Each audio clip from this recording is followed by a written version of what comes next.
Hey, what's going on? Welcome to another ride day. I'm gonna try to give y'all a quick recap on the last ride event. That was up in Coachella Valley, California. That's the Palm Springs, Palm Desert area. And that was actually pretty nice. Tell you the good, the bad, what I was able to do, things I did not do.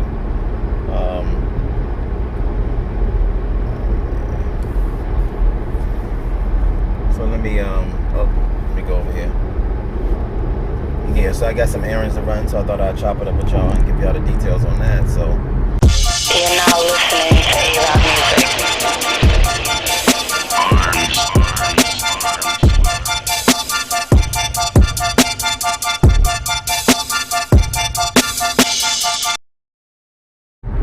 Thanks for tuning in again or checking me out. Alright, now it was November was the last month for some of the planned rides for another ride day, so I wanted to get one more ride on the West Coast before it got too late or too cold, and took advantage of the holiday in November and took out a whole week and went out there. So flew down to Las Vegas, picked up the bikes there, and rode from there to Coachella, or Palm Springs area.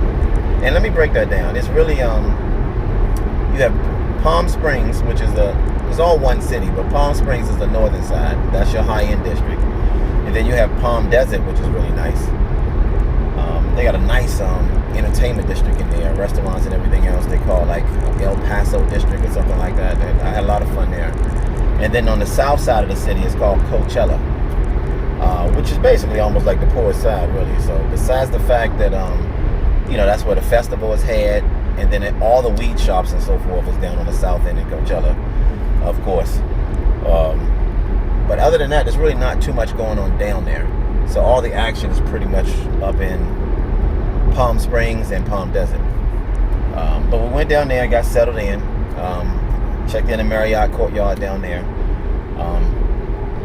Had to do a little bit of maintenance on the bikes to make sure they were all up to par. It had been a while since I've been on the sport bike, so I had to kind of get the feel, get the tires, the balance right, drop the oil, things like that, all that basic stuff. So got that stuff right. And then from there, oh man, it's crazy out here today.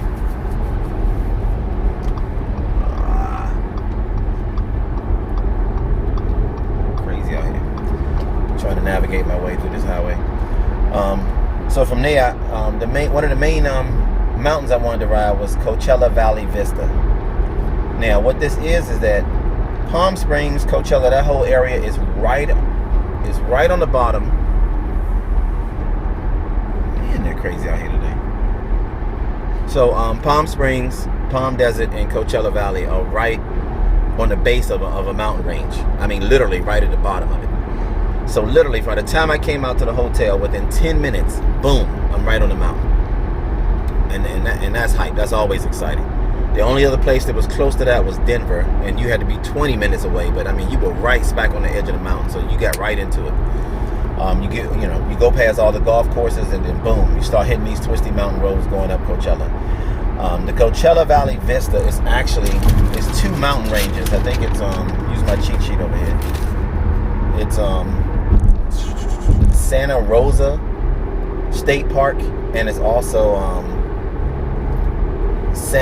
I think it's Jacinto, something like that. That's the mountain range as well. So those two mountain ranges are right there, and you jump right into it. And I mean, you immediately go up from 0 to about 8,000 feet up in the air right off the bat, twisting all the way up. Speed is pretty decent. You can get some nice speed on there. Definitely got some lanes you got to navigate. You got to time it. It wasn't too bad on the day I went. I didn't get a lot of traffic from the vehicles and stuff, so I was able to do a nice long stretch. Give me some good ride time in and get the action in. It's 31 miles long, so it's a nice ride. But really, the first 15 miles is the most exciting part of it. The rest of it is just more scenic views. Still got a little twist. You're still up in the mountains. But the first 15 miles is all hype, all exciting, all the way up to the Vista and even past then. So a lot of action. Bumped into a lot of other bikes, a couple of cruiser groups. Sport bikes definitely was going up and down. So this is something they hit on a regular basis. I was really surprised that they didn't talk about it more. You didn't hear more about it because it's really that nice. It was really that exciting. So that was good. So definitely had some fun with that. Got as much footage as I could. Video was kind of so-so. I was trying out a new camera and I'm kind of happy with it, kind of not. So I'm gonna have to work that out. So I'll see how much footage I can, create with that. And the second part is that the drone camera. When I got to the top of the mountain, it was still pretty windy. So the October winds were still hanging over for November, and the temperature dropped a little bit. For the most part, Coachella in November was still around 78 degrees, which isn't too bad, but it got a little colder in the mountains. And then, but the wind was still picking up pretty high, so I was just too scared. I was a sucker. I was too scared to put my drone up and take a chance of losing it that high up in the mountains, especially hanging it over the edge like that. So I made an executive decision and didn't do that. So I don't have the drone footage, which would have been nice. But hopefully the photos I took and the video, the stuff I have is enough to kind of give y'all an idea of how beautiful it is and how impressive the mountain range is, especially for motorcycle riding. Let me see. Okay, good. So from there, yeah, I had a good time, man. That was good. But there are some things I did not do, so we're definitely coming back. So what did we didn't do? The list.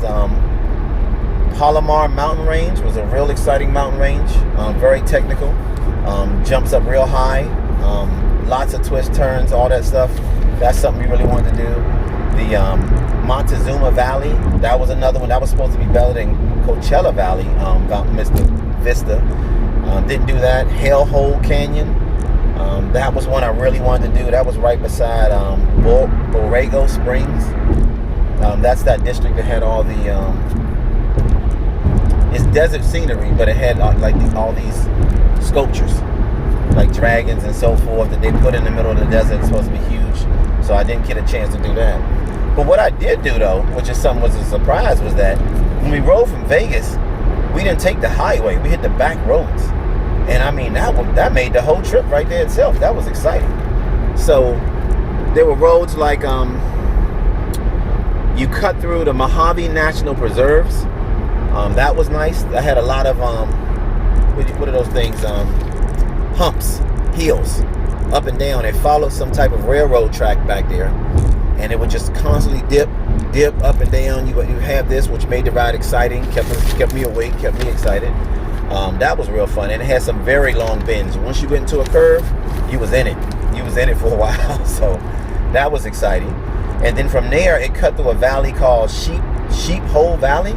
I ain't know nothing about any of this stuff. Nobody never said anything about this. So Sheep Hole Valley, you cut right along the edge of it and right on the side, and that was real nice.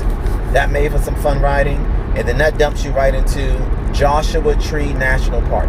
I heard about this park, but I never knew where it was. It was supposed to be one of those meccas for campers and stuff. People wanted to get away. And this is all just straight hardcore desert scenery. So, I mean, the views is amazing. There's cactus and those type of trees all along the edges of the roads. And then you see those dunes, right to the left or right of you. And then you have the mountain range itself. So, I mean, it has a combination of some stuff that definitely keep you exciting. And it made the trip for me. I'm so glad I took that route, because had I didn't, I'd have been disappointed because I only got to ride, one of the main mountain ranges.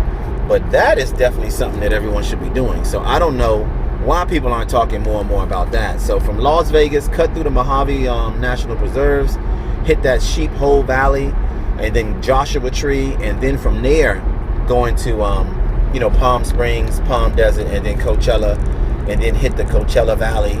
That won't disappoint you. Make sure you hang out in the El Paso district and Palm Desert. You'll love that. Every restaurant, every high-end store, everything. I think it's about maybe a mile and a half long as far as walking and enjoying yourself. And then, of course, the other spots that I did not get to hit, which is the Palomar Mountain, the Montezuma Valley, Hellhole Canyon, and Borrego Springs for the sculptures and stuff like that. So that was the list. And I didn't get to do the whole list. But, I didn't get to do the whole list. But I'll definitely be back. And this just gives me another reason to come back and put that on the list for a must-do anytime for our West Coast riding. So Vegas already has a lot of amazing rides and roads to go to. From Vegas, I can either go north into Utah, Mount Zion. I can go around Vegas with the Hoover Dam, Valley of Fire, which is okay. But the Red Rock Canyon is still exciting. That's still cool. And some of the rides around there. We from Vegas, we can dip down south until hit the Route 66 on the Arizona side, where you hit Oakman Mountains or Oakman Road with all the curves and stuff. And you come into the town with like Radiator Springs, the donkeys in the street. That's mad fun. You got the Mojave Lake down there, which is nice. And then, of course, we can cut over to Arizona, Vegas to Arizona, where you want to hit Phoenix and Flagstaff, so you can hit the real Grand Canyon Village, where you can really see the sights. Is real nice. You can ride your motorcycles right along the edge. There's Highway 89, which is amazing, and in the Arizona side. I mean, that's a historic road within itself. Not historic, that's just a bad road. So it's just a matter of being able to ride it and what day you choose, because cops know motorcycles just chase that road left and right. But then, of course, you come down to Phoenix. Phoenix got a mountain range beside it, which makes riding amazing. And then even down to, what's south of Phoenix? What's that other city? Let's see, there's Flagstaff, there's Phoenix. There's another one down there south too, but they have a mountain range. All I know is Mount Lemmon is down there, which is lots of fun. And then, yeah, that's it. And then, of course, we got Coachella now on the list. And then going from Vegas to San Diego. So that was fun, because San Diego got some mountains that's nice. But San Diego puts us right on the edge of, lets us cross the border into Baja, Mexico side. And that was fun. So we get to hit the, I think it's La Palooza. Not La Palooza. What is that mountain? La Romarosa or something mountain, which is just something you just have to do. That's in between like Tecate and Mexicali. Then we hung out in Tijuana for a little bit, just to see the sights. But then you want to go down to Ensenada, so you're riding that coastline that just makes LA coastline look like nothing. I mean, that coastline was amazing. So that's definitely something to do. So the whole Vegas scene and that West Coast ride thing, we got a long to-do list and have a lot of fun with that. So we'll have to come back. Because even though it sounds like I did a lot, there's still so many things that I didn't get a chance to do. So it just makes, going back there effortless without even thinking. So anytime you want to do that, or people hit me up for that, that's a no-brainer. We're going to make that happen. And then we still got bikes in Florida. So that's kind of heads up. We don't have the bikes in Dallas anymore. We relocated that warehouse from Dallas to Florida, Orlando. So riding to Tampa was fun. That was a nice little ride. I didn't know how Tampa was so beautiful, especially the beaches and so forth. That's some serious Clearwater beaches. So, I mean, I dropped plenty of video with that. I was more impressed with the Clearwater beaches in Tampa than I was in Puerto Rico. So, I mean, Puerto Rico is still tropical. You had the weather and everything else. But, Tampa really did a good job of just creating some beach oases out there.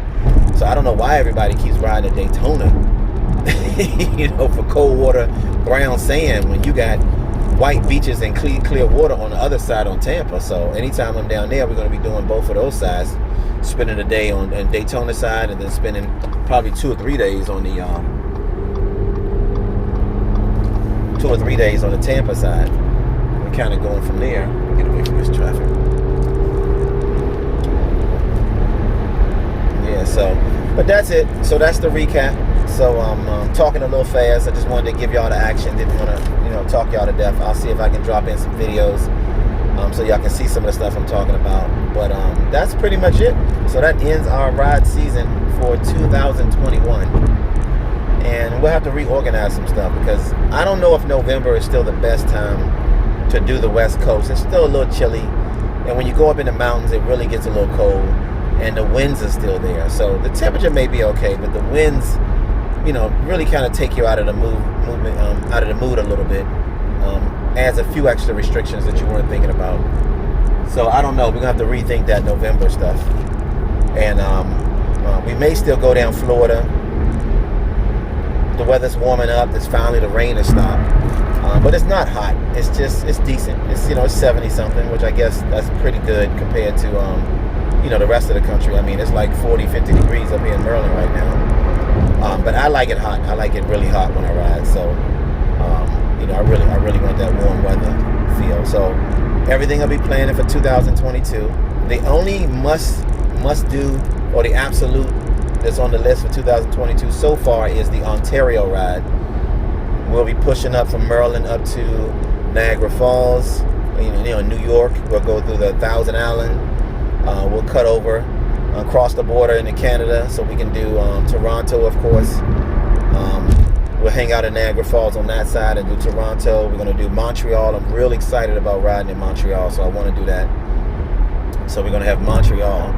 And I want to get up to Quebec, too. So I know it's all, they got districts up there. Everyone's actually telling me I'm going to feel like I'm in France. So, and some of the sites I've seen have been beautiful. So I want to do Quebec City, along with that Montreal, Toronto, Thousand Island, Niagara Falls. So anyway, that's the only thing that's an absolute. Everything else is kind of up in the air. Of course, we'll be back in Vegas. Of course, we'll be down in Florida doing that. But we got a lot of other things to do, and I have a lot of other events. Because in addition to the motorcycle stuff, I do a lot of bicycling. So mountain bikes and mountain bike, road bikes, or hybrid. I kind of like hybrids and mountain bikes right now. So a lot of the trail, greenway, so forth. I do some of that, and that's going to start taking up my schedule. Got a group we're doing with that.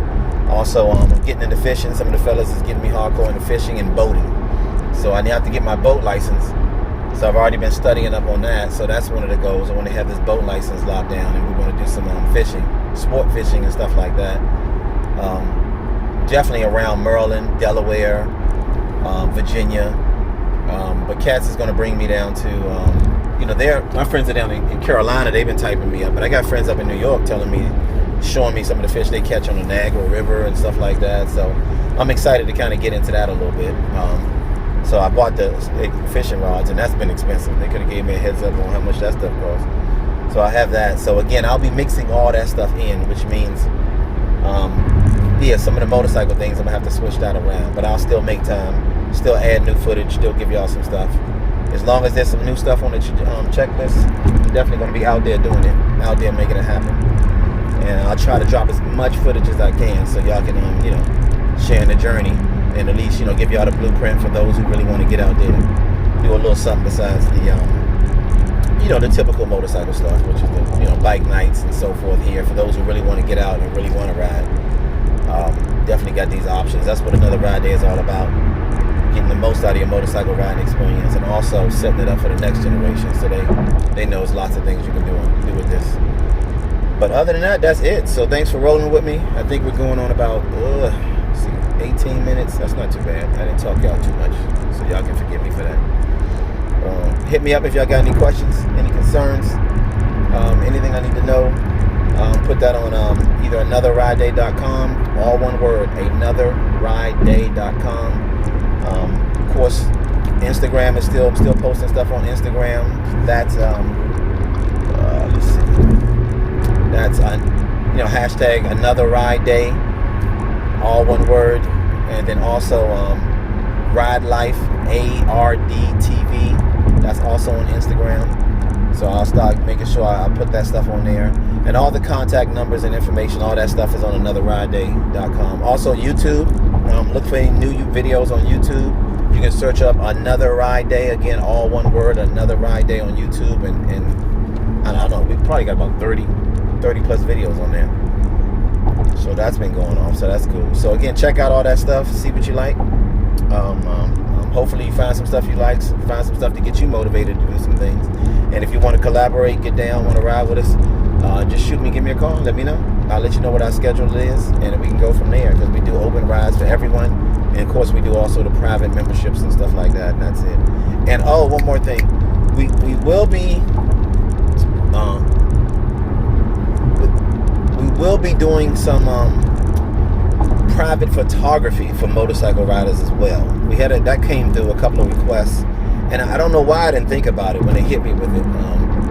We're so busy doing our own videos and capturing myself when I'm doing rides and stuff like that. I didn't think that everyone else really wanted that. Everyone has GoPro cameras. They seem like they was doing it themselves, but I know how hard it is to put those videos together, especially when you're doing it by yourself. So they want to do like a private photographer, motorcycle rider. So like, you know, I can capture you riding your motorcycle. I take care of all the video, the footage, stuff like that, and can get you all taken care of. So that way it looks like polished the way you wanted to do it.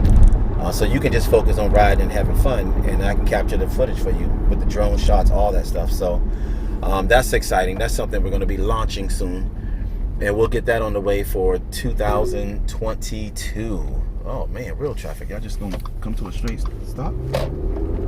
Damn. Okay, so that'll be coming for 2022. So that'll be a new addition that we'll be adding down there. Another ride day stuff. And of course, there's the private memberships for those who want to stock and store bikes and things like that. So we always have that. Let me go through here. Downtown is popping today. I don't know what's going on. That. Let me get out of here. Oh yeah, we got that football game going on too. So I got stuff hyped. So anyway, that's it for me. Thanks for rolling, and until next time, I see you when I see you. Doing what I do, always on the move. You know, another ride day, and I'm out. You're now listening to A-Rock